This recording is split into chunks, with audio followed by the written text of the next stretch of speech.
Ja, grüß euch benannt und einen Sackerschgurden. Jetzt Kasperl. Ich habe immer noch nicht, ich glaube für die letzten 2 oder sogar für die letzten 3 Videos bin ich immer noch nicht die Kommentare durchgegangen. Tut mir fürchterlich leid. Ich mache das, wenn ich dazu komme. Wie gesagt, ich habe zurzeit wirklich wenig Zeit und ich schneide mir die Reactions, die ich jetzt für euch mache, damit die zeitnah rauskommen und das diesmal endlich halbwegs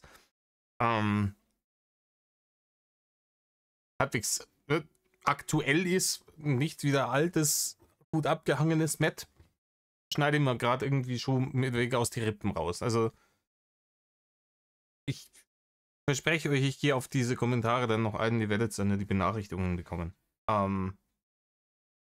Und ich weiß, dass ich euch das schuldig bin und das wird auf jeden Fall passieren. Also ich werde auf jeden Fall keins dieser Videos machen, wo ich danach sage, ja, sollen sie mal kommentieren, lese ich eh nicht. Das ist nicht der Style, den ich hier schiebe. Aber ich bitte um ein wenig Geduld. Ne? Ich mache jetzt hier nicht den George R. R. Martin, ne? Weil ich ein Rückgrat und einen Charakter habe. Und ich weiß, dass das nicht selbstverständlich ist, dass mir so viele Leute hier zuschauen und zuhören und dass mir die Kommentare dann drunter schreiben. Und ich bin euch da sehr dankbar und das wird behandelt, auf jeden Fall. Sobald sich Zeit findet. Wahrscheinlich morgen in der Früh. Morgen in der Früh ein bisschen früher aufstehen, schauen, dass ihr ein paar Videos rausmelden kann und die Kommentare, damit ich ein bisschen wieder am aktuellen Stand bin. Genau. Wo waren wir denn? Ah ja, genau, wir sind am Anfang vom 3. Video. Ja, Video heißt Alltagsroutine in der Nazi-Schatze Inside Drachenlord. Ganze Bums dauert bloß 43 Minuten, wofür ich sehr, sehr dankbar bin. Und wir hatten jetzt beim letzten Mal hatten wir die Nummer, wo am Ende dann gedaddelt hat. Und das war relativ. Die letzten 10 Minuten vom letzten Video waren relativ uninteressant. Mehr oder weniger hat er gesagt, er arbeitet sehr viel und er arbeitet sehr viel daran, dass er seine Steam Achievements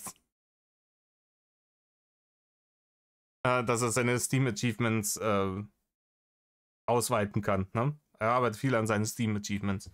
Ich weiß nicht, wie es bei euch ist. Ne? Wer von euch passionierter Gamer ist und eine der beiden Kategorien, in die man Gamer unterteilen kann, ist ja heutzutage Trophy Hunter oder nicht Trophy Hunter.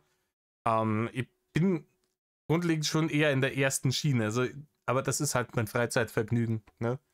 Ich sag dann, wenn ich mich mit Kumpels unterhalte, einen Kumpel ab, der auch Trophy huntet und sagt dann, hey, wir haben jetzt das und das Spiel, die und die Trophy, das und das war nervig, hin und her, und wenn er das auch gespielt hat, ja, hier und der. Aber ich würde den Teufel tun. Mich hinzusetzen und zu sagen, ich habe den ganzen Tag an meinen Trophies gearbeitet. Na, das ist mein Freizeitvergnügen. Ja? Das ist halt eine vollkommen wilde Aussage wieder gewesen. Ich glaube, ich habe die das letzte Mal in meiner Zusammenfassung vergessen, deswegen sage ich es jetzt noch. Und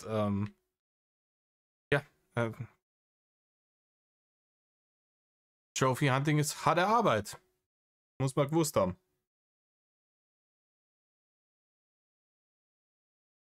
Oh, jetzt bin ich ja relativ gespannt.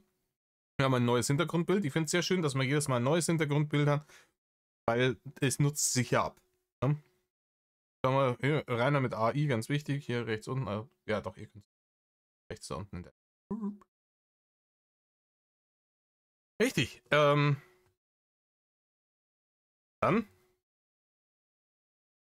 hockt euch her. Sagen wir mehr. Reißt euch halbe auf. Wir gehen einer. In Rainer. Ich habe ich gesehen. Was müsste jetzt der nächste sein? Jawohl, es fehlen noch 2. Okay, das ging jetzt überraschend schnell. Oh, er dattelt immer noch. Ja, du schaffst das, bin ich mir sicher.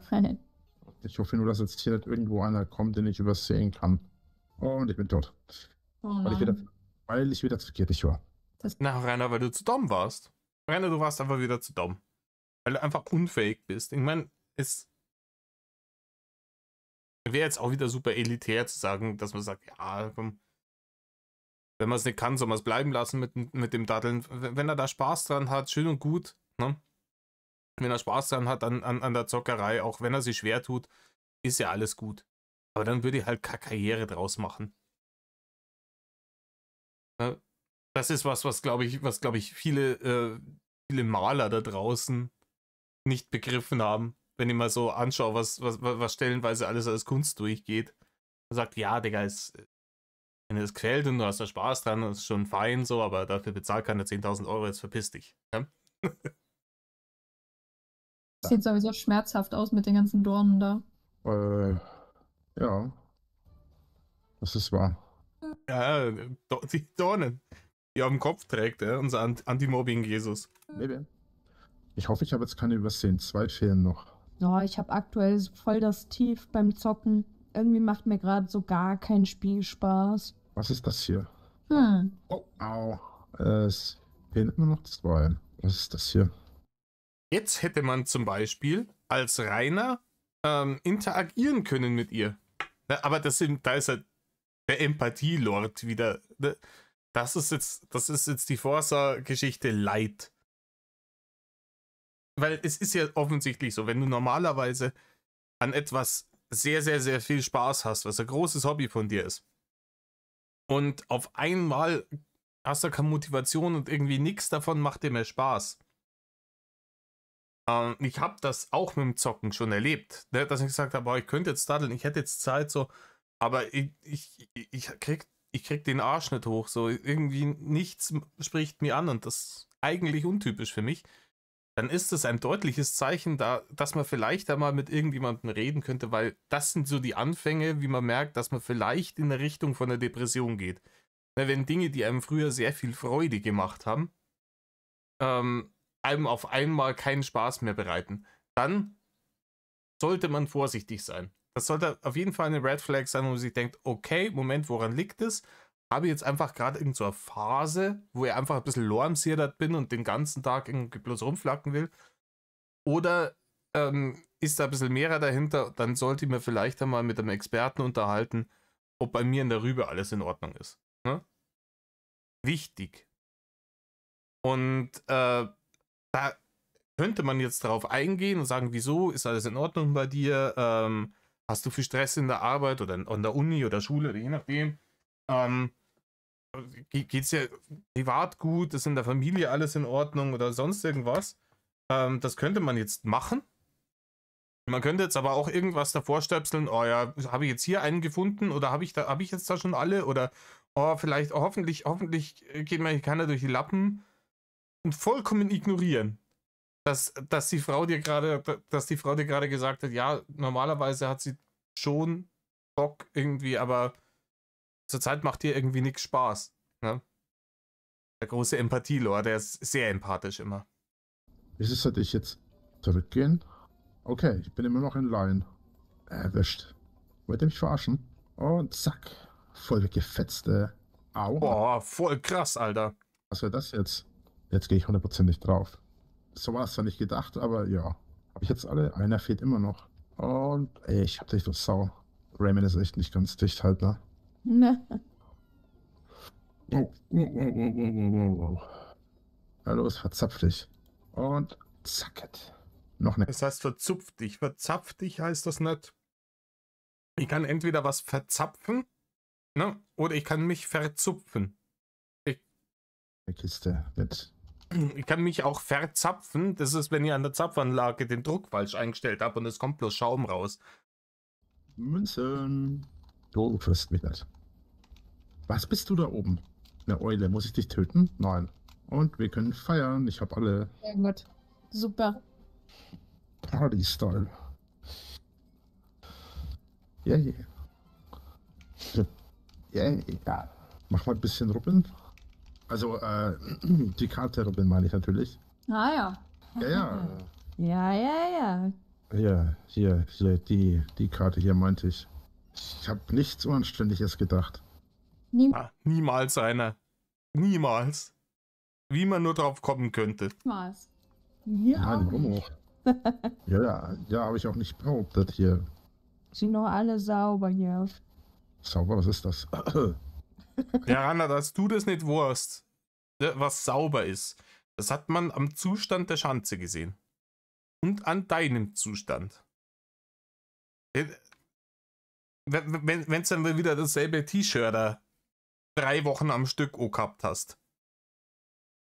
Und dann behauptet hast, ja, ich hab's dazwischen gewaschen, aber immer noch dieselben Drecksflecken drauf sind, an genau derselben Stelle, die da 2 Wochen davor auch schon drauf waren. Sauber. Ja, du bist nimmer ganz sauber.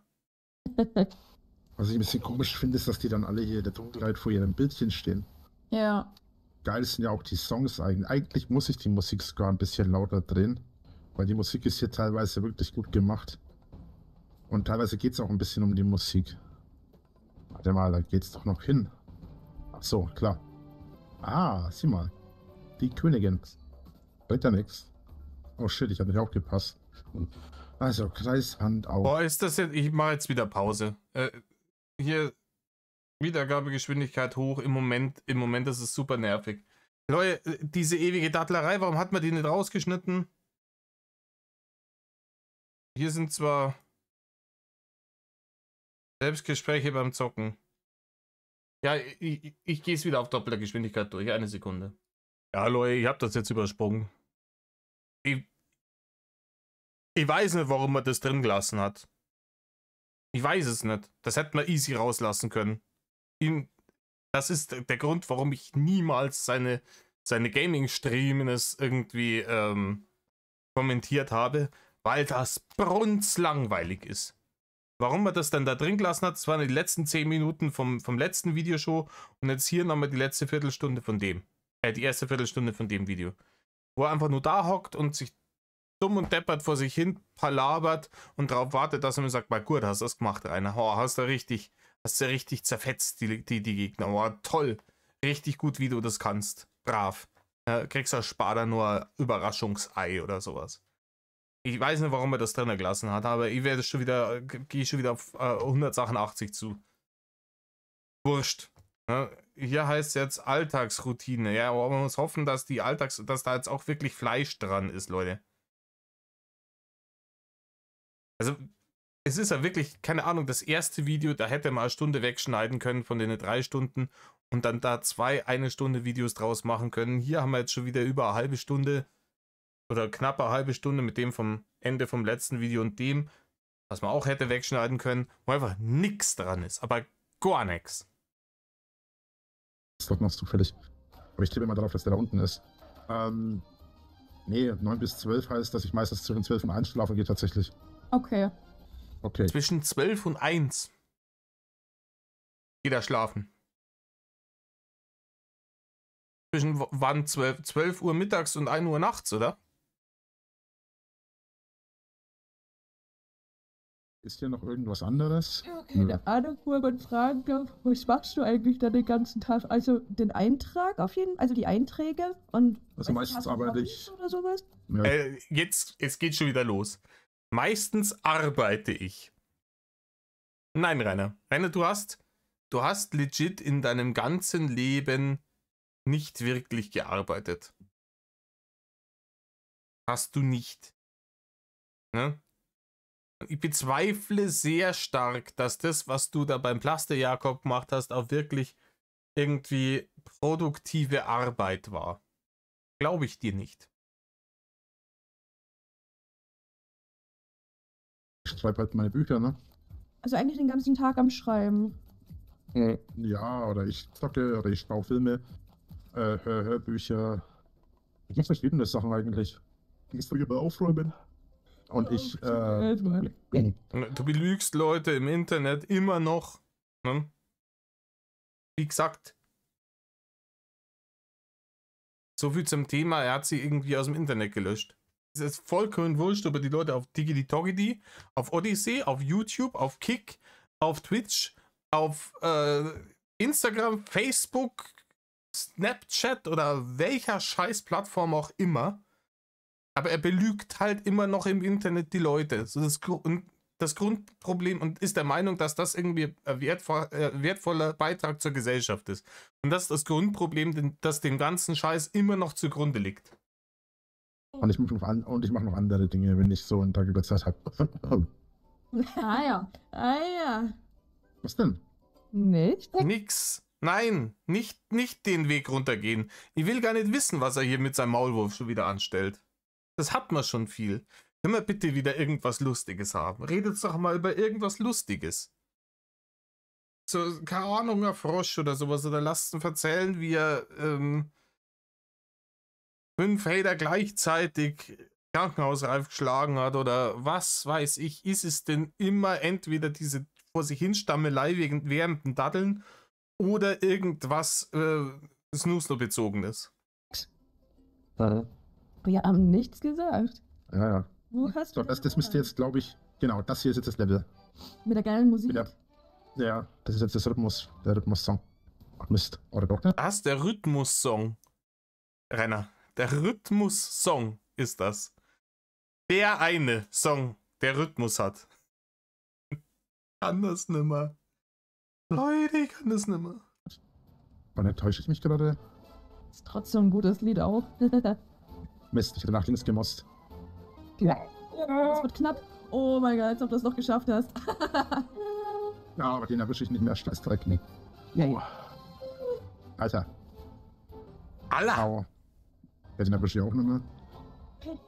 Irgendwie habe ich das epische in Erinnerung. Wieso ist dir das noch zu ruhig? Das ist egal.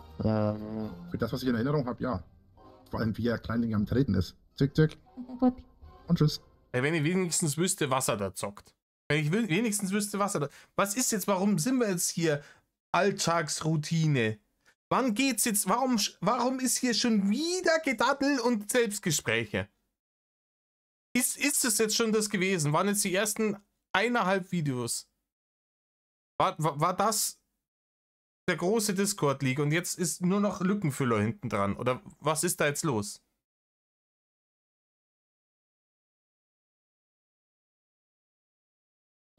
Und jetzt verpiss dich, oder es gibt aufs Maul. Okay, und tschüss. Okay. Also mir fehlen insgesamt 3 Kleinlinge. 4. Der König und die Königin und 2 andere. Also ich habe Königin. Die Königin, die Rüststadt ist auch geil. Und ich kann mir keine Rubbeln. Ich habe das Rubbellos nicht bekommen. Ach man. Ja, schaut's aus. Du hast die Nachricht, der Kopfhörer. Oh ja. Ich brauche hier 60. Das bringt mir natürlich wenig, weil... Ach nee, da rechts müsste das sein, oder? Das ist das große Level. Ah, das wird sich gerade zeigen. Da wieder mein Kollegen. Bitteschön, du bist dran. Ich mach das jetzt nochmal und schaue, wann wirklich, Leute, es tut mir fürchterlich leid. Ich habe die Scheiße mir vorher noch nicht angehört, weil ich immer gern blind auf sowas reagiere. Aber das gerade Arsch ist. Ja? Das ist einfach Arsch.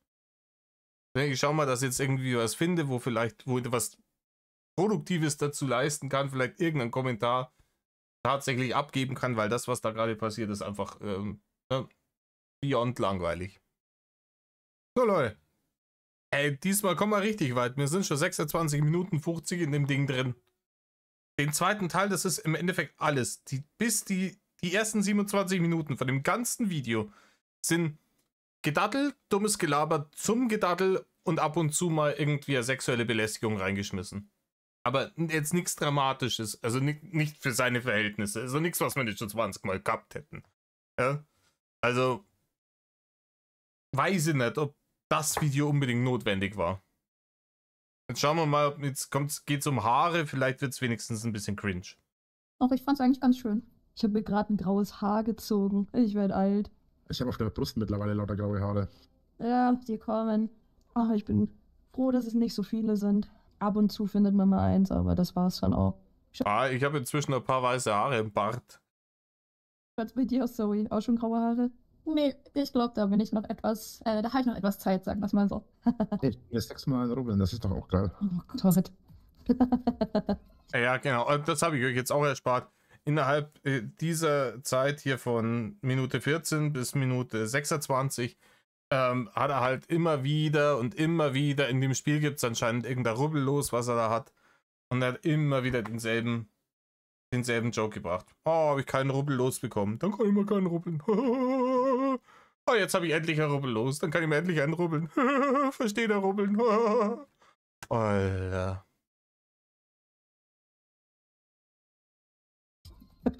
Jetzt nur so Rubbeln. Ich kann da nichts dafür. Rubbel. Sehr schön. Und weiter geht's mit dem Rubbeln. Ja, ich habe so Straßenköter blond. Ich fand das immer so schön. Naja. Aber dafür wenigstens so viele und dicke Haare. Bin ich doch echt froh, dass ich da gut geerbt habe. Ja, das ist cool. Und mich halt. Ich über die Haare. Deine Haare? Was ist mit deinen Haaren? Ja, ich bin auch so ein Chaot mit meinen Haaren. Ja, waschen hätte schon mal geholfen, Rainer. Geheimtipp. Ne? Die Haare waschen. Das hilft.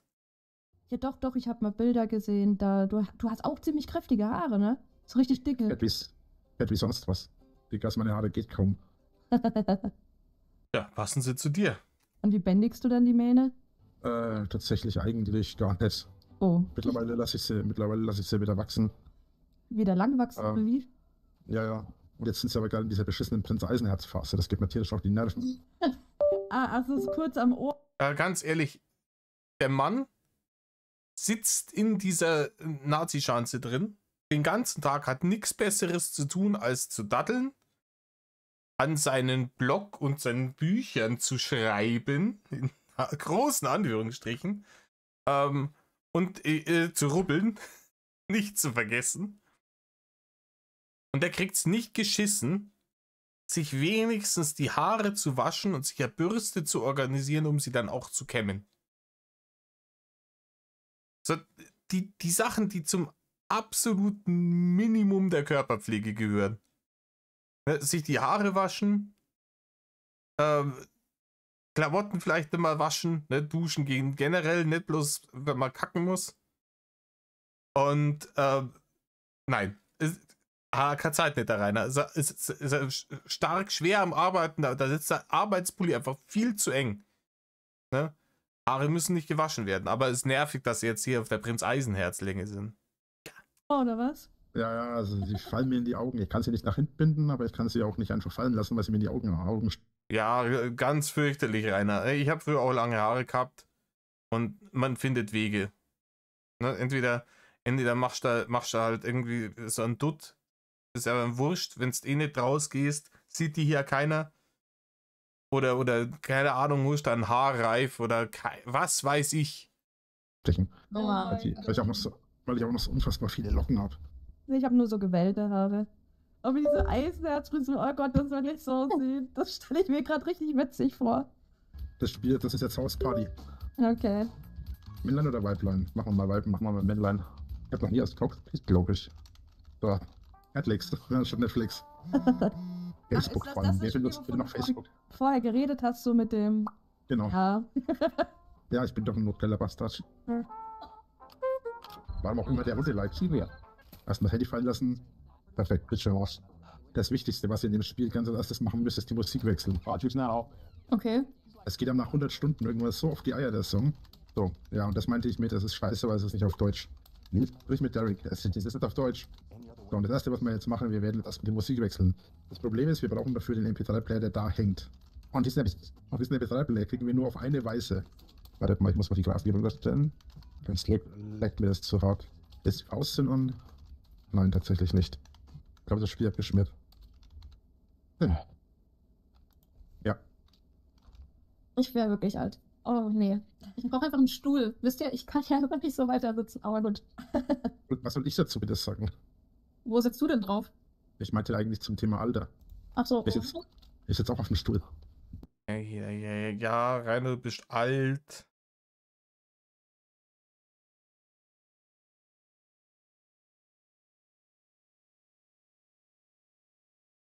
Ich mache nochmal Pause.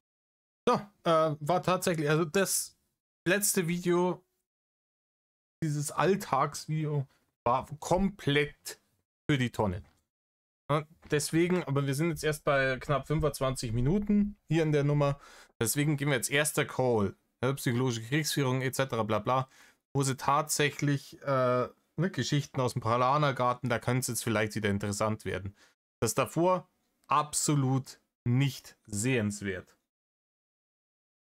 Hallo. Na, alles gut? Ja. Ja. Ich habe eigentlich einen guten Tag heute. Ja, das ist doch gut. Ja. Was machst du gerade Schönes? Ich versuche meinen Store bei Pokémon Snap zu verbessern. Ah, nicht schlecht. Hm. Du, sag mal, hattest du dir das mit dem 14:30 Uhr gemerkt, weil du jetzt zufällig so im Sprachchat bist? Vielleicht. Okay. Wieso? Ja, frag bloß. Ist mir nur so aufgefallen. Mhm. Hat er sie jetzt gestalkt, oder? Hat sie gesagt, ja, dann so ab so und okay, dann ist er dann auch da. Vielleicht. Ich wollte eigentlich auch so einen Witz reißen im Sinne von, jetzt sind wir mal alleine. Ja, das ist weniger witzig für die Leute, die mit dir alleine sind, Rainer. Vor allem, wenn es Frauen sind. Das ist überhaupt nicht witzig. Aber ich dachte, du wärst eher auf den Dreier aus. Ich habe tatsächlich schon mal einen Dreier gehabt mit 2 Frauen. Ach, halt auch dein Maul. Aber wenigstens, ganz ehrlich, es ist zwar jetzt wieder Bumsknödel-Thema und Hauptsache Snoosen, aber wenigstens ist es mal wieder hanebüchene Lügengeschichte. Ein Dreier hat er gehabt mit 2 Frauen. Ja? Mit der einen, mit der aufblasbaren und mit der anderen, die praktisch nur aus Wurstfach besteht. Ja? Das ist cool, aber nicht ganz so mein Fall. Also, wenn es sich so mal ergeben sollte, ja, aber ich glaube, dass weder die eine noch die andere von euch überhaupt Interesse in einer Art und Weise von sowas hat. Mit mir zumindest nicht. Von daher macht es ja keinen Unterschied. Du sagst das jetzt nur, weil du wissen möchtest, ob ich dazu Ja oder Nein sagen würde. Du bist schlau, aber nein, das habe ich tatsächlich nicht deswegen gesagt. Ah ja, okay. Aber natürlich. Nein, natürlich nicht. Ja? Wir kennen ja unseren Rainer. So einen plumpen Manipulationsversuch, der würde ihm nie nicht einfallen. Ich hatte auch diesen psychologischen Hintergrund natürlich, dass man sowas dann denkt. Allerdings denken das die meisten nicht und fallen drauf ein. Ah ja, okay. Ja, ich weiß nicht, ob ein Dreier was für mich wäre, so generell. Also, ich habe es halt auch noch nie gehabt. Also. Ja, bist du noch jung? Was hast du gesagt? Bist du 22? Ja, ist ja noch Zeit so. Ja, ich hatte meinen ersten mit 29, von daher. Okay. Ach, Rainer. Rainer, bitte. Bitte. 2000, was war das? 19? 2018, 2019 hast du angeblich dein. Rainer, das wüssten wir. Es sei denn, es ist wirklich, keine Ahnung, auf der einen Seite hier einfach nur Gummiwurstfach und auf der anderen Seite die aufblasbare. Da gebe ich ihm dann den Dreier, aber sonst nicht. Na gut. Ja, aber ich weiß auch gar nicht, ob ich dann vielleicht lieber einen Dreier, weiß ich nicht, mit einem Mann und einer Frau oder 2 Männern oder 2 Frauen hätte. Das kann ich dir gar nicht sagen. Ich glaube auf jeden Fall, dass Molly kein Interesse an Frauen hat. Weil sie ja, das stimmt. Also wird sie vermutlich, wenn sie überhaupt in die Richtung denkt, einen Dreier mit 2 Männern vorziehen, schätze ich mal. Ja, ich denke auch. Tja, dann ist es so. Ja, mal gucken. Ich werde vielleicht mal schauen, dass ich, vielleicht bin ich ja tatsächlich irgendwann in den nächsten 1-2 Monaten mal in deiner Nähe, wenn sich was ergeben sollte. Alter, das kann doch jetzt die Wahrheit. Also erstens ist er in den nächsten 1-2 Monaten nicht bei ihr in der Nähe, sondern das wäre dann, wenn sie sich auf dieses Gedankenspiel einlässt und wieder so eine Nummer, wo er sagt, ja, sie muss zu ihm kommen, aber dann wird er wieder, dann müsste er wieder zugeben, dass er ganz gelogen hat und doch nicht in Etzertler Berlin wohnt. Aber generell, ich weiß nicht, ob er sich da jetzt wirklich was ausmalt, was da passieren könnte. Oder ob es halt wieder so eine Nummer ist, dass er sagt, ja, Hauptsache, ich kann mit irgendjemandem über das Thema sprechen. Und nach dem Gespräch bastelt dann mein Kopf den Rest von der Geschichte außenrum, damit ich Kopfkino habe, zu dem ich der Selbstbefleckung frönen kann. Eins davon wird es wahrscheinlich sein, aber wild wieder, absolut wild. Ich kann ja die nächsten Monate mal bei dir in der Gegend vorbeischauen, ha? Ah, bitte nicht, Rainer. Okay. Mal schauen. Vielleicht Ja. muss man sich hinterlisten werden. Ja, wenn du willst, kannst du vorbeikommen. Ansonsten gibt es ja auch Hotels so. Ja, Hotels kann ich mir derzeit tatsächlich gar nicht leisten. Ach so, okay. Ich will auch wieder mal nach Nürnberg, aber ja, keine Ahnung. Mal gucken. Ja. Nee, sag einfach Bescheid. Jo, mach ich. Ich habe ein bisschen das Fenster offen. Ich hoffe, man hört nicht irgendwie jetzt die Hintergrundgeräusche, aber ich muss ja mal lüften, das ist wirklich stickig drin. Alles gut. Ja, ich lüfte meistens bloß nachts, dann wenn ich schlafen gehe oder so, weil tagsüber ist es immer ein bisschen risky und mich sprechen hört. Ah ja, okay, verstehe. Aber so generell hast du nicht irgendwie Angst, dass zum Beispiel, ich weiß nicht, du bestellst irgendwie Essen oder so und dann... Rainer, Rainer, wenn das risky ist, wenn man dich sprechen hört, da hat er sich jetzt wieder verplappert, gell? Rainer, wenn du doch irgendwo in der absoluten Anonymität in Berlin wohnen würdest,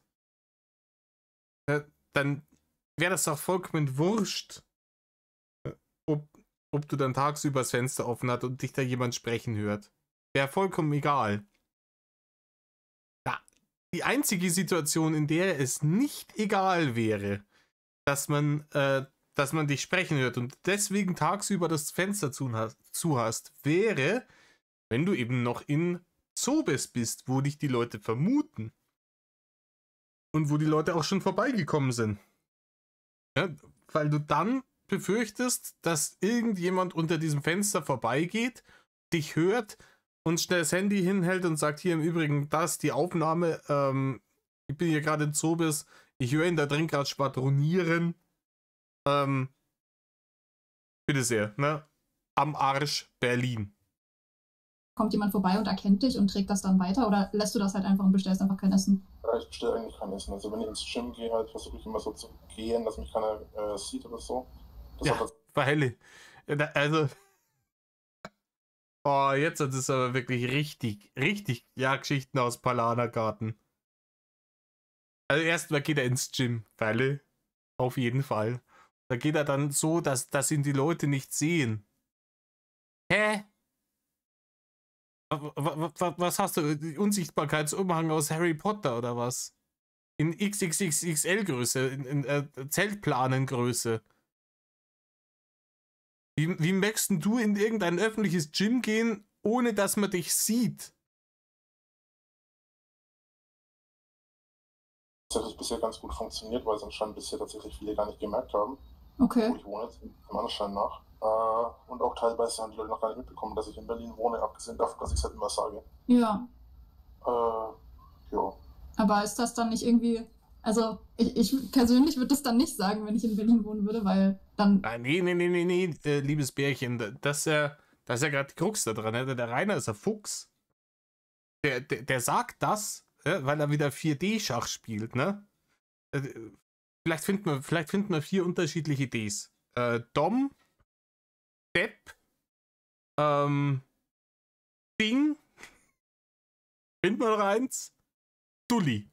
So, das sind die 4 Ds. Von Rainers 4D-Schach. Und weil er dann wieder denkt, ja, ich erzähle den Leuten, dass ich in Berlin wohne, damit die glauben, ich würde ihnen das nicht erzählen, wenn ich in Berlin wohnen würde. Deswegen glauben sie dann, dass ich doch in Berlin wohne, obwohl ich gar nicht in Berlin wohne, weil das schon gelogen war. Und dann hat er gedacht, hat er die Hater wieder ausgedribbelt. Absolut hanebüchener Bullshit. Gucken ja die Leute erst recht so, ob sie dich irgendwie finden oder nicht. Das mag sein, aber in Berlin ist halt der Vorteil, dass es halt sehr groß ist. Ja, und außerdem ist der Vorteil, dass du da gar nicht bist. Du hast ja gerade schon gemerkt, dass ich auch psychologischen Tricks anwende. Ja. Wenn du jemandem sagst, ich mag keine Schokolade, die Person dich aber ärgern will, was willst du tun? Schokolade. Ja. Ja, und das ist der Sinn dahinter. Okay. Wenn du jemandem sagst, wo du bist, wird sie nicht davon ausgehen, dass du da bist, weil sie davon ausgeht, dass du sie verarscht, beziehungsweise dass du ablenken willst. Okay, verstehe. Ja, das ergibt Sinn. Ja, dann hoffe ich... Ja, ne, ergibt's nicht. Huh? Keine Ahnung. Das ergibt halt nur Sinn, wenn du ein verlogener Hodenkobold bist, dessen grundlegende Lebensinhalt neben Fresswichsdatteln, ne, darin besteht, Menschen im Internet anzulügen. Dann ergibt das vielleicht Sinn. Aber ansonsten nicht, Rainer. Gar nicht. Mal, dass das weiterhin so funktioniert, dass man dich dann nicht sieht, wenn du ins Gym gehst und so. Also ich hätte ja auch Angst, dass Leute im Gym mich so erkennen, weil, ich meine, es gibt ja auch relativ viele junge Herren quasi, die öfter mal ins Gym gehen. Und ist es nicht so ein bisschen die Gruppe auch, die das dann auf dich abgesehen hat? Nicht nur Männer, es gibt auch noch Frauen. Ich habe auch schon mal eine Frau kennengelernt oder getroffen, die da im Gym ist. Eine ältere Dame, die kannte mich aber auch in meinen Videos her und so. Ja, hat sich halt auch... Ja, aber die hat das natürlich nicht geleakt, ne? Weil die Fan ist. Also die Story ist jetzt gerade, eine ältere Dame, die er im Fitnessstudio in Berlin kennengelernt hat, kannte ihn von seinen Videos und ist dann eine der wenigen Fans aus Denken gewesen. Und da hat sie mir auch, keine Ahnung, ein Autogramm von ihm wollen und ist danach noch mit ihm in die Sauna gegangen oder so ein Krampf. Irgend so einen Schmarrn erzählt er. Aber auf jeden Fall hat sie nicht geleakt, weil die ja Fan war. Und, ne? Und die Haters können überhaupt nichts. Die checken das nicht, dass er nur mit ihnen spielt. Die ganze Zeit in Berlin schon im Gym umeinander hampelt. Haben hier auch ein paar Sachen ergeben. Das ist halt immer klar, es ist immer ein Risiko. Aber wenn ich kein Risiko eingehen wollen würde, dann könnte ich mich gar nicht bewegen. Ja, Ja, das ist richtig. Also so wie du es machst. So wie du es machst. Ne? Du hast dieses Haus seit über einem Jahr nicht mehr verlassen. Seit über einem Jahr nicht mehr. das stimmt auf jeden Fall. Es ist halt bei mir zum Beispiel so, dass hier wirklich auch sehr viele Studierende wohnen. Und ich glaube, da müsste man wirklich ein bisschen aufpassen. Das ist definitiv so. Das ist natürlich dann die Frage, ob ihr das riskieren wollen würdet. Aber wir könnten uns ja auch woanders treffen, theoretisch gesehen. Ja. Und ja, je nachdem, wie du lustig bist, kannst du mich ja auch mal besuchen, theoretisch gesehen. Wenn es wirklich so kommen sollte, dass du Interesse daran hast, dass man sich mal trifft und mal guckt, was dabei rauskommt. Ja. Ja, ich meine, Berlin ist ja jetzt nicht so weit. Das geht schon. Zuganbindung ist ja ganz gut von hier auch. Ja, wir müssen uns auch nicht unbedingt in Berlin treffen, wir können uns auch woanders treffen. Okay. In Zobis zum Beispiel. Ganz zufällig. Oder in Plauen, ne? Ja. Es gibt ja auch genug Möglichkeiten. Und zwar muss ich mir doch mal ein Hotel nehmen. Ich wollte sowieso irgendwann mal wieder nach, wie gesagt, dann muss man bei dir sein. Mal schauen. Okay. Ja, warum nicht? Wie gesagt, ich würde dann auch was dazugeben, kein Problem. Also, ich verdiene jetzt zwar nicht unendlich viel Geld, aber ich gehe halt auch nebenbei arbeiten, so weißt du, was ich meine? Ja, alles gut. Ja, ich will auch arbeiten gehen, wenn ich die Möglichkeit dazu hätte, aber das ist bei mir. Oh ja, das hat dreist gelogen, Rainer. Ah, das ist mehr als da. Er würde arbeiten gehen, wenn er die Möglichkeit dazu hätte, Rainer. Halt dein Maul, ey. Du hast so lange die Möglichkeit. Jetzt inzwischen, freilich ist der Zug abgefahren, ne? Über 200 Kilo kann der easy hingehen und sagen, ich bin arbeitsunfähig. Schaut's mir an. Und ein Besuch beim Arzt. Ein Besuch beim Arzt und der kriegt einen Zettel fürs Arbeitsamt mit, wo drauf steht, machen Sie sich keine Mühe, den zu vermitteln, der macht's eh nicht mehr lang. Also, aber er würde so gern arbeiten gehen, wenn er die Möglichkeit nur hätte. Ja, etwas viel. Ja, auf jeden Fall. Das verstehe ich. Vielleicht ändert sich das ja nochmal oder vielleicht ändert sich da generell nochmal was. Also ich habe. Nein, wird sich nicht ändern, weil er sich nicht ändert. Weil er mich immer noch im Internet Leute anlügt. Weil das immer noch sein Ding ist. Leute im Internet anlügen. Ich hatte so ein bisschen das Gefühl, also ich habe ja keinen TikTok eigentlich mehr, weil mir das, weiß ich nicht, ich klebe da immer sehr fest. Aber mein Bruder hat mir da immer mal ein paar Videos gezeigt und irgendwie hatte ich das Gefühl, dass es auf TikTok voll eine Bubble gibt, die dich eigentlich teilweise feiert. Weißt du, was ich meine? Ja, das Gefühl habe ich allerdings leider auch. Ja? Die haben dieses unsägliche Schanzenfest da veranstaltet. Ich glaube nicht, dass da auch nur ein wirklich legitter Hater drin war in der ganzen Nummer, weil also die meisten Leute, mit denen ich mich unterhalten habe, wenn es dann geheißen hat, ja, wie schaut es aus, Schanzenfest ist gekommen, ja, geh mit der Scheiße weg. Was für eine dumme Scheißidee. Es gibt immer solche und solche, ne? Ich könnte ja auch theoretisch gesehen bei der Video Ja, da gibt immer solche und solche und dann gibt es noch ganz andere, aber das sind die schlimmsten. was machen und damit Geld verdienen. Aber das Problem ist halt, wenn die dann rausfinden, wo ich wohne, dann gehen die wieder ein bisschen Terror haben. Das ist ja das nächste Problem. Ja. Das ist immer sehr schwierig. Das Hauptproblem sind für mich halt einfach Frauen auch einfach. Jedes Mal, wenn ich mich mit einer Frau treffen will, das Risiko ein, dass die mich verarscht und hinterher voll auflaufen lässt. Ja. Letztes Mal, als ich in Berlin war, vor 2 Jahren, Ja. im Januar, wo ich da für 2-3 Monate oder für 2-3 Wochen in Berlin war, habe ich auch mit einer Frau geschrieben. Die Frau hat Letztes Mal, als ich in Berlin war, vor 2 Jahren. Rainer, du bist doch jetzt in Berlin. sie sei in Berlin. Ich habe mich mit der Frau gebrochen. Die Hater haben mir da aufgelauert, weil sie das vorher geplant hatten. Okay. Und ja, Arschfalle. Ja, das ist natürlich schlecht, aber ehrlich gesagt. Und nein, Rainer, die Sache ist die, ich weiß nicht, ob er jetzt irgendwie auf die Light Warrior Nummer will, oder ich glaube, es gab da irgend so eine Geschichte, wo sie in irgendeiner Hotellobby oder sowas gelockt haben. Aber Also bei der Light Warrior Sache hat man ihn in der U-Bahn mit ihr gesehen. Ja, und die Nummer in der Hotellobby war halt auch einfach wieder hageldumm. Also nicht, dass ich weiß nicht, wie ich das sagen soll. Ist es nicht irgendwie dumm von ihr auch, dass sie in dem Moment, gerade als sie dann mit dir unterwegs war, quasi den Standort bin ja liegt? unterwegs gewesen. Ach so, Die hat mir ihr Hotel gesagt, in dem sie war. Ich okay. bin da hingefahren und sie hat mich dann letzten Endes da auflaufen lassen. Ladies and Gentlemen, letzten Endes. Auflaufen, so wie so gestrandeter Wal, oder? Kann ich mir gut vorstellen. Hab's Bild im Kopf, Rainer. Ach so, okay. Also die hat dann quasi gesagt, hey, der kommt da und da hin. Oh. Und dann sind die meinem Taxi nachgefahren. Und nachdem die meinem Taxi nachgefahren sind, haben die ja, das war halt eine Erdbärchenaktion einfach. Man hat versucht, dich dahin zu locken und es hat auch wunderbar funktioniert. Ja. Nachdem die meinem Taxi nachgefahren sind, sind die dann herausgefunden, in welchem Hotel ich untergekommen bin. Dass sie dann mein Hotel wieder terrorisieren konnten. Okay, das ist echt blöd so. Also, scheiße, tut mir echt leid, dass du so oft verarscht wurdest. Also, ich weiß wirklich nicht, was ich dazu sagen soll. Ist halt letzten Endes so, damit muss man halt klarkommen, wenn man das Ganze macht. Aber deswegen habe ich mich aus der Öffentlichkeit zurückgezogen. Ich bin keine Person des öffentlichen Lebens mehr und ich will es auch nicht mehr sein. Ja. Warum? Willst du dann, dass die zwei Mullen ganz viel auf deinem Blog kommentieren, damit der Blog bekannter wird? Wenn du keine Person des öffentlichen Lebens mehr sein willst, Rainer, das verzeugt mir jetzt einmal. Das beißt sich ein wenig. Und ich wollte es ganz genau genommen ohnehin nicht sein. Also von daher ist es ein bisschen nervig, das Ganze. Was? Du wolltest nie eine Person des öffentlichen Lebens sein, Rainer? Wolltest du nicht?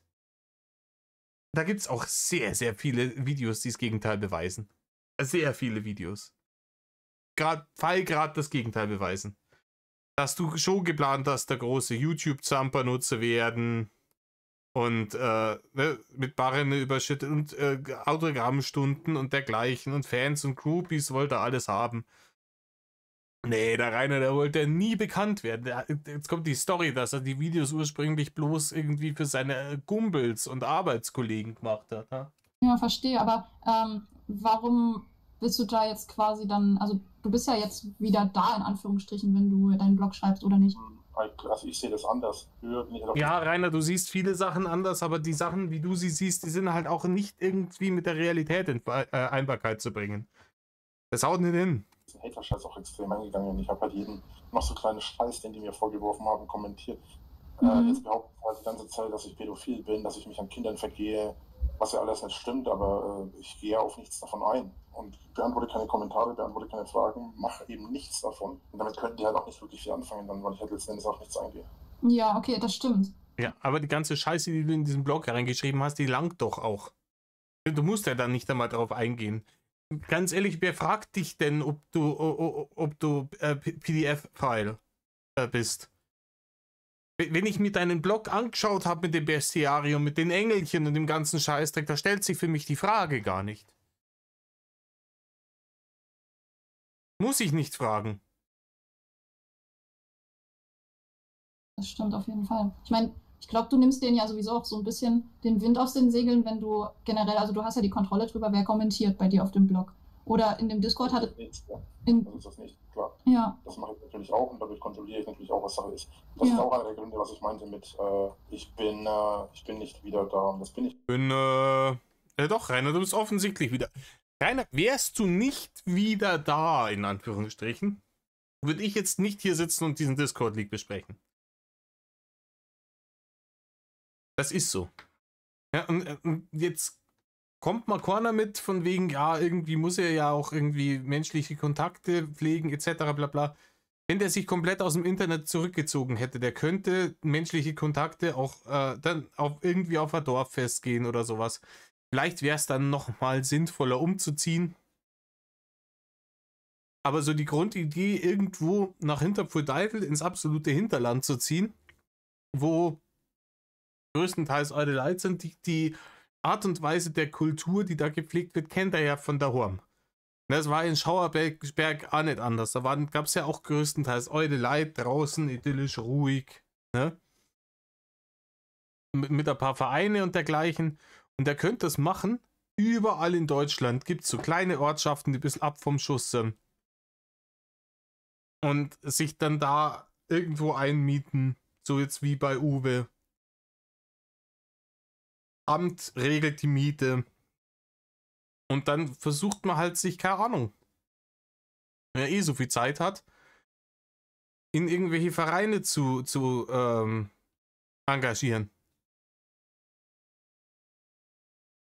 Ist ja total easy. Gehst irgendwie in Trachtenverein oder sowas. Was weiß ich. Oder Tafel oder keine Ahnung, irgendwelche freiwilligen Geschichten, Ehrenämter übernehmen und darüber dann Menschen kennenlernen. Vollkommen in Ordnung. Dann würde ich ihm auch geben, wenn er das dann nicht mehr übers Internet macht, dass er sagt, okay, er hat sich zurückgezogen, er will kein Mensch des öffentlichen Lebens mehr sein. Aber dass sich im Internet dann irgendwelche sozialen Kontakte in Anführungsstrichen zu suchen, von denen wir alle wissen, dass zu 100% alles Hater und Haterinnen sind, und dann wieder einen Blog zu schreiben, mit dem wir dann wieder Erfolg und Bücherautor werden und im selben Atemzug sagen, ich bin nicht zurück, ich komme nicht zurück und ich will kein Mensch des öffentlichen Lebens mehr sein. Ja, schau nicht hin, Rainer. Man kann nicht beides haben, einen Rausch und einen Schänergang. Auch nicht, weil ich halt letzten Endes auf nichts eingehe, was sie machen, und damit meine ich auch, dass ich halt die Sachen, die ich poste, es sind halt auch die Kommentare, die Leute halt posten. Ja. Da will ich halt auf nichts eingehen, weil ich halt nichts mache, worauf sie eingehen können. Ja, das ist eigentlich ganz gut so, glaube ich. Also, wenn du darauf eingehen würdest, dann wäre das ja wahrscheinlich das, was die wollen. Und so sehen die ja gar nicht deine Reaktion quasi, zum Beispiel, wenn die irgendwelche blöden Kommentare schreiben oder so. Die wollen ja, ich glaube, deine Reaktion sehen, oder? Ja, und das geht noch viel mehr, also es geht noch viel weiter. Die wollen nicht nur meine Reaktion sehen, sondern die wollen halt vor allem, dass ich darauf reagiere. Das ist nämlich der Knackpunkt eigentlich an dem Ganzen. Okay. Es geht nicht unbedingt darum, dass die... Aber Rainer, das hast du ja schon schön begriffen. Das Problem ist, das wusste er ja schon von Anfang an. Ne? Da hat er damals nur lange Haare gehabt mit dem Video, wo er erzählt hat, schürt den Hass der Hater und dann kriegst du darüber größere Reichweite etc. Der weiß ja ganz genau, wie die Nummer funktioniert. Ganz, ganz genau weiß er das. Mit Aktion, Reaktion. Der ist zwar dumm, aber so dumm ist er dann auch wieder nicht. Es geht nicht unbedingt darum, dass dass ich auf die reagiere, sondern es geht eher darum, dass sie meine Reaktion haben. Ja. Rainer, hör dir doch den Satz nochmal an. Ganz ehrlich, lassen dir nochmal. Es geht nicht darum, dass ich da reagiere, sondern dass sie da meine Reaktion bekommen.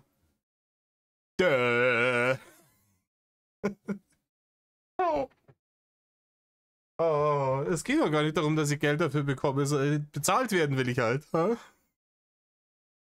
Und damit gehen sie halt richtig. Und das ist halt, aber weil ich nicht auf nichts reagiere, bringt das denen nichts. Ich meine, schau dir meinen Blog an. Mein Blog, der war Anfang des Jahres, habe ich den Blog erstellt. Ja. Das heißt, der Blog existiert bereits seit Monaten, ohne dass sie das mitbekommen haben. Dann haben sie es mitbekommen. Doch, Rainer. Ich glaube, die Leute haben das schon deutlich früher mitbekommen. Und haben halt noch hinter Berg gehalten damit mehr Met produziert wird. Weil wenn man gleich am Anfang, wenn man den Blog entdeckt, keine Ahnung, eine Woche nachdem du ihn aufgemacht hast, wenn man da gleich sofort hingegangen wäre und gesagt hätte, hier im Übrigen, das ist Rainers Blog, dann hättest du gar nicht so viel Herzblut und Arbeit in diesen Blog gesteckt, hättest du einfach sofort wieder gelöscht. Ne? Und so hat man dich halt jetzt wieder tanzen lassen. Aber der Rainer ist natürlich der Meinung, er ist derjenige, der hier die Leute manipuliert und tanzen lässt. Bist du auch so darauf aufmerksam geworden, gehe ich jetzt einfach mal von aus. Ja. Und ich glaube, da bin ich auch nicht falsch. Hast du wahrscheinlich den Telegram oder so folgst. Und so habt ihr dann die Mehrheit der Leute mitbekommen. Was für ein Telegram? Du hast es bestimmt mitbekommen von den Hatern her. Ja, das wurde mir halt irgendwie so in die Timeline gespült. Also es gibt ja Leute, die machen so auf YouTube oder so Videos darüber. Und irgendwie war das bei mir in den Vorschlägen irgendwie nach dem Motto, der Drachenlord ist wieder da. Und da habe ich mir das einfach mal angeschaut, was die da so erzählen. Und ich fand das so generell einfach, also ich finde dich als Person generell spannend. Es ist jetzt nicht so, dass ich da richtig drin bin und dass ich weiß, was irgendwie abgegangen ist oder so in den letzten Jahren. Aber so, weißt du, das generelle Phänomen, ich glaube, das ist so gut wie jeden in meiner Altersgruppe und ein bisschen älter bekannt. Irgendwann ist man mal da drauf gestoßen. Und ich fand das einfach spannend und habe mir angeguckt, was du dann halt in deinem Blog so schreibst. Und weil es mir gefallen hat, bin ich halt geblieben. Ja, und letzten Endes ist es halt auf jeden Fall so, dass... Letzten Endes ist es auf jeden Fall so, dass die Zunge schon ziemlich tief in Reiners Auspuff drin hat, ha? Die ganzen Aktionen, die da halt so abgegangen sind und auch weiterhin abgehen, das sind halt einfach Sachen, da musste ich halt irgendwann mal einen Schlussstrich ziehen oder den ganzen Mist. Deswegen bin ich halt letzten Endes davon weggekommen. Und ja, Rainer, du kannst jetzt ich musste einen Schlussstrich ziehen, kannst jetzt relativ viel schwadronieren. Aber du hast es ja de facto nicht getan. Du hast ja keinen Schlussstrich gezogen. Wie gesagt, hätte er einen Schlussstrich gezogen, dann würde ich jetzt nicht hier sitzen und würde ich auf diese Scheiße reagieren.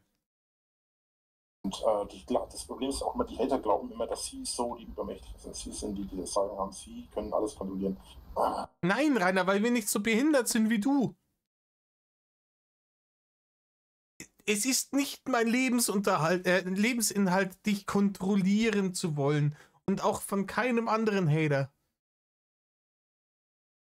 Klar gibt's ein paar Leute, die ihn immer wieder geschafft haben zu manipulieren.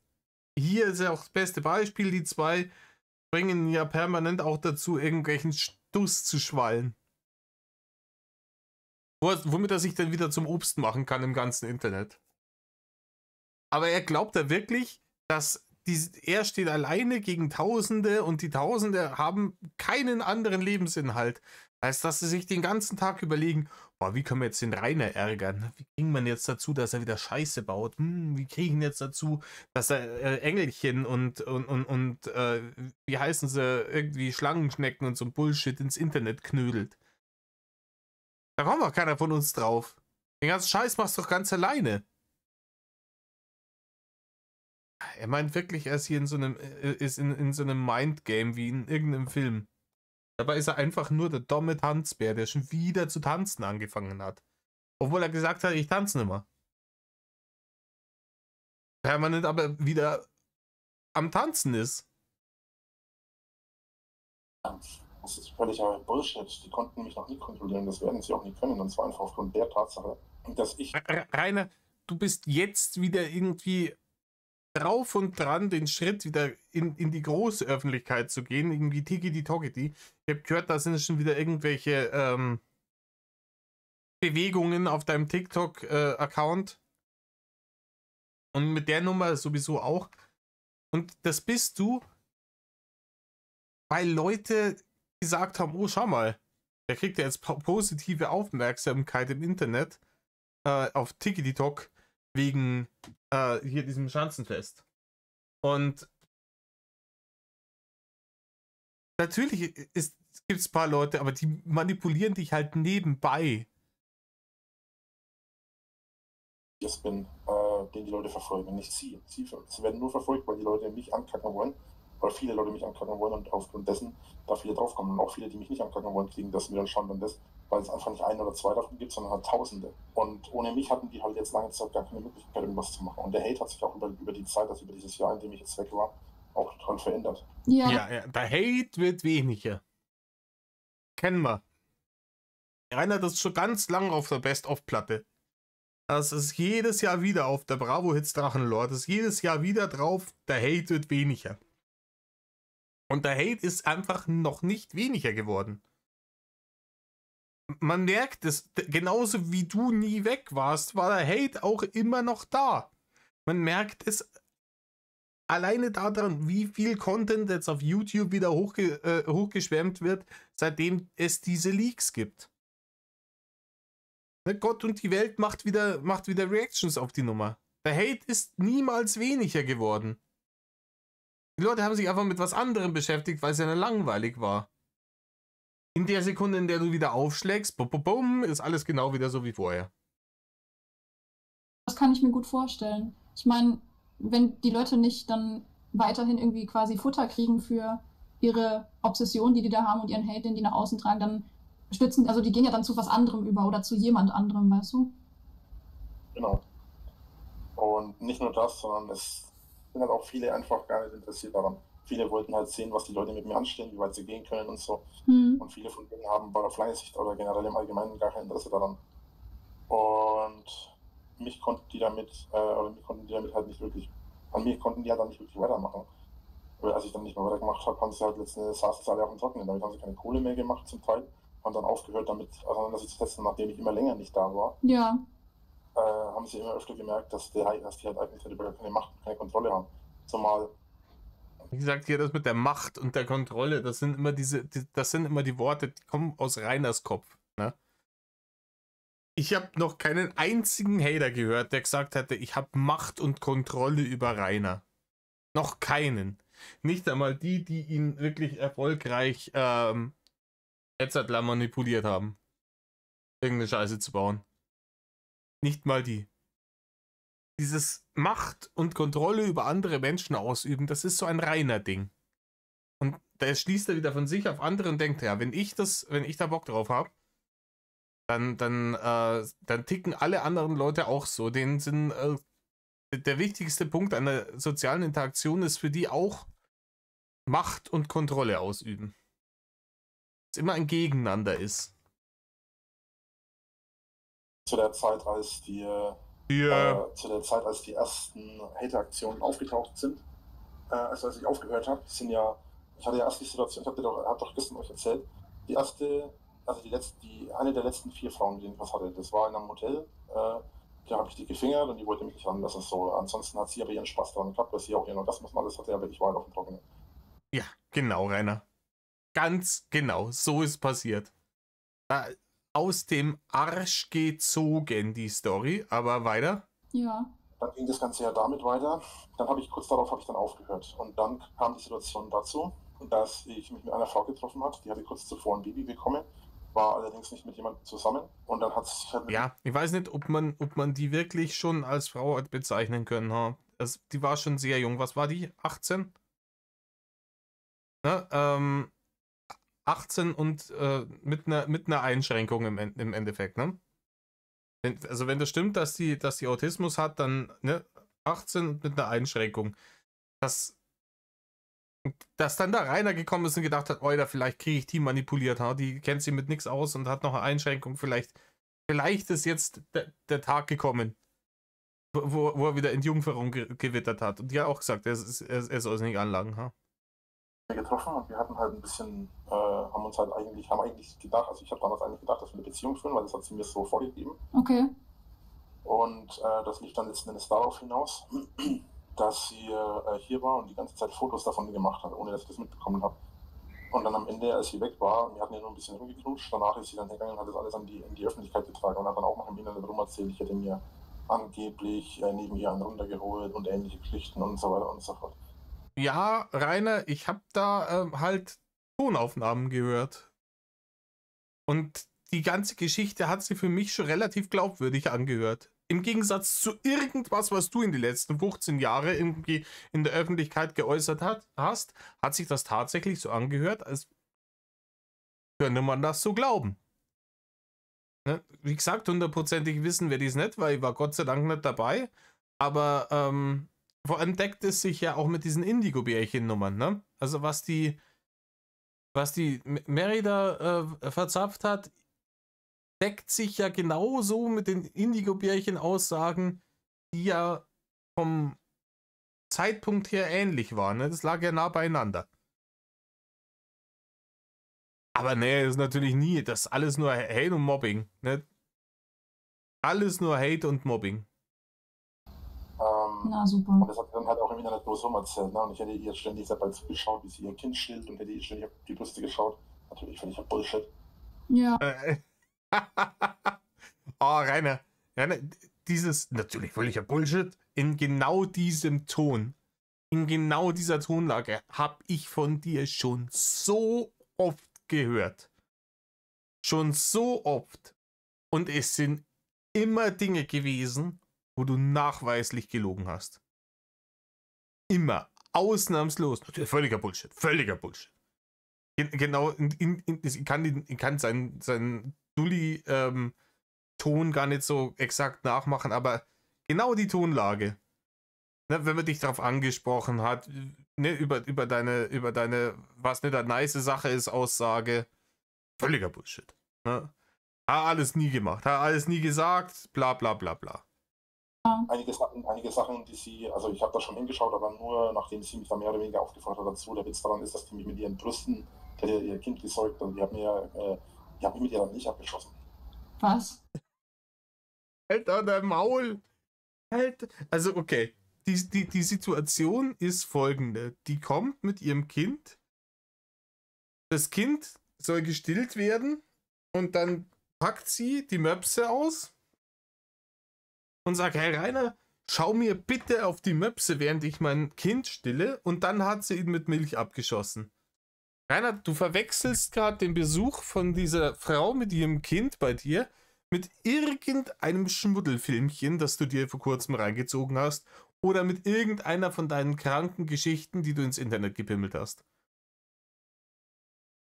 Das ist genauso nämlich sicher nicht passiert, ha? Ja, das war natürlich damals, also wir fanden das halt eigentlich lustig und so. Aber das hat sie zum Beispiel nicht erzählt, ne? Sie hat nur erzählt, dass ich ihr ständig auf die Brüste geschaut habe und dass ich sie ständig angemacht habe und so weiter. Und lauter solche Geschichten. Aber die hat dann letzten Endes gemerkt gehabt, dass sie sich damit selber eigentlich ins Ausgeschossen hat. Weil die hat da richtig die Arschkarte gezogen, weil die Hater dann da ihr halt auch vorgeworfen haben, ja, wie bist du hingegangen, ne? Selber schuld, so ein bisschen als dumm hat sie dann hingestellt und alles. Ja, wie gesagt, ich halte es auch für keine schlaue Idee, zu dir zu fahren, als Frau nicht und mit Kind schon dreimal nicht. Aber das hat sie dann wieder nicht erzählt. Ja, freilich, was halt nie passiert ist, Digga. Als ob die ihn da mit der Milch, ganz ehrlich, und ihn darum gebeten hat, bitte Rainer, schau hin. Ich finde das ganz, ganz, ganz toll. Wenn mir so ein fetter, verschwitzter Vollversager irgendwie auf die Glocken glotzt, während ich mein Kind stille. Das ist richtig gut, ha? Da gehen wir einer ab. Was bin ich wieder hörend? Ja. Was ja letzten Endes auch nicht ganz ungerechtfertigt war in der Anschuldigung, dass es dumm war, weil es ist ja eigentlich auch dumm. Ich meine, wenn es jemand anderes gewesen wäre, wäre wahrscheinlich Schlimmeres passiert oder hätte Schlimmeres passieren können. Ja, bei dir hätte auch Schlimmeres passieren können, was ich so gehört habe von anderen Leuten, die dich so besucht haben, ha? Ich bin da jemand, ich halte mich trotzdem zurück und mache keinen Scheiß und so. Ja, verstehe. Daher. Ja, das ist ja halt irgendwie immer... Das wissen wir auch, ja, das ist ja der Zurückhaltungslord. Ne? Das ist ja sein berühmter Spitzname. Ja, da ist er ja über die Grenzen hinweg bekannt als der große Zurückhaltungslord. Ne? Genauso wie der große Empathielord und der große Mathe-Lord. Der Sprachenlord auch. Ne? Das sind, also, da ist er schon sehr ehrenhaft. Der Ritter in der schwabbeligen Rüstung. dann auch, wie du das gesagt hast, so eine einseitige Darstellung. Also du kommst ja gar nicht zu Wort. Du kannst ja nicht irgendwie dazu sagen, ja, so war das gar nicht. Und selbst wenn du zu Wort kommen könntest, würden die Leute dir bestimmt nicht glauben, so. Spielt in dem Zusammenhang auch letzten Endes gar keine Rolle. Ich habe mich dazu gar nicht geäußert, aber das ist etwas, was die viele getriggert hat von denen. Und dann gab es noch den Fall von einer anderen, die sogenannte Annie, die mir schon davor vorgespielt hatte, dass die mich mag und mit der ich eigentlich auch vermeintlich im Jahr zuvor eigentlich eine Beziehung geführt habe und so Ah ja, das ist hier Inigo-Bärchen, ne? weiter. Mhm. Und am Ende hat sich aber herausgestellt, dass die mich eigentlich nur verarscht hat. Und der dann nämlich Aufnahmen veröffentlicht an die Hater und so weiter. Auch da wollten die eine Reaktion und die haben sie halt einfach letztlich nicht bekommen. Ja. Und das hat denen dann auch wieder nicht gepasst. Und das Ganze war alles im letzten Jahr ungefähr zu jetzigen Jahres, also so etwa Mai, April rum. Okay. Also kam das alles Stück für Stück auf. Und nachdem die dann festgestellt haben, dass die damit halt einfach nicht vorankommen, haben sie dann nach und nach sind immer weniger geworden und immer mehr haben gesagt, ja, es macht keinen Sinn mehr, bla, das Game ist vorbei, so wie es immer nennt. Dann hat sich das halt Stück für Stück aufgelöst. Und jetzt ist es halt so, jetzt auch wenn ich wieder, also sie glauben ja auch alle, dass ich wieder da bin. Ich bin nicht der Meinung, dass ich wieder da bin, weil ich einfach nichts mehr mache. Oder versuche nichts mehr zu machen, auch wenn ich einige Sachen besser klüger angehen könnte. Wenn ich klüger angehen würde, dann würde ich euch auch nicht in den Discord lassen, würde auch gar keinen Discord aufmachen. Ja, richtig, Rainer. Richtig, jetzt hast du es begriffen. Wenn du tatsächlich aus dem Internet heraus wärst und dich tatsächlich zurückgezogen hättest, dann würdest du keinen Discord aufmachen, da keine Mullen einladen, nicht mit denen irgendwie im Private Channel irgendwie über das hier spatronieren. Das würde alles nicht stattfinden, wenn ich tatsächlich einfach aus dem Internet verpisst hättest. Du bist auf dem du musst gedanklich nur noch einen ganz kleinen Schritt vorwärts gehen, um zu checken, ach scheiße, ich habe mich ja gar nie aus dem Internet zurückgezogen. was tue ich hier eigentlich gerade? Aber wie gesagt, diesen letzten Schritt im Kopf, bei egal welchem Gedankengang, den kriegt der nie hin. Und ich mache die Scheiße jetzt hier schon seit über 3,5 Jahren, reagiere ich auf den Dicken. Und ich habe es unzählige Male mitgekriegt, dass er eben wirklich so Stück für Stück den richtigen gedanklichen Weg hinuntergewongelt ist. Und der hätte nur noch einen Schritt machen müssen, um wirklich zur Erkenntnis zu gelangen, oh fuck, ich bin das Problem. Ach scheiße, das muss ich machen, damit es aufhört.